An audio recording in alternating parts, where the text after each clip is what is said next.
మొన్నే ఓ highlighted fight scene ని megastar Chiranjeevi Tarun అరోరాలపై చిత్రీకరించాడు director వివి Vinayak. 8 years తర్వాత మళ్ళీ టాలీవుడ్ లోకి కంబ్యాక్ చేస్తున్న చిరుకి సక్సెస్ రావాలని చిరు ఫ్యామిలీ మెంబర్స్, ఫామ్ లో ఉన్న మెగా హీరోలందరూ గుళ్లల్లో ప్రత్యేక పూజలు, అన్నదానాలు చేయిస్తున్నారు. నిజానికి చిరుకి ఒకప్పుడు ఉన్న క్రేజ్ కి కొంతవరకు పొలిటికల్ రిమార్క్ నెగిటివ్ ఎఫెక్ట్ నిచ్చిందనే చెప్పుకోవచ్చు.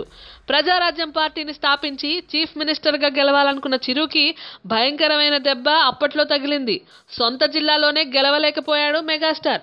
ఆ తర్వాత పార్టీని రన్ చేయలేక కాంగ్రెస్ లో విలీనం చేశాడు ప్రజారాజ్యం పార్టీని చిరు. అది కూడా యూనియన్ క్యాబినెట్ బర్త్ కాస్ట్ పైన అని జనం అనుకుంటున్నారు. దీంతో చిరు ఫ్యాన్స్ లో, ప్రజల్లో చాలా వరకు అభిమానం తగ్గిపోయింది మెగాస్టార్ చిరుపై. తన పాపులారిటీని, క్రేజ్ ని మళ్ళీ సంపాదించుకోవాలి ఈ 150వ సినిమాతో అని చిరు, ఆయన ఫ్యామిలీ మెంబర్స్, మెగా హీరోలు కూడా కోరుకుంటున్నారు. పరిస్థితి తెలిసే కాబోలు దైవభక్తితో సక్సెస్ గ్యారంటీ అనుకున్నారు. అన్ని టెంపుల్స్ లోనూ పూజలు జరిపిస్తున్నారు.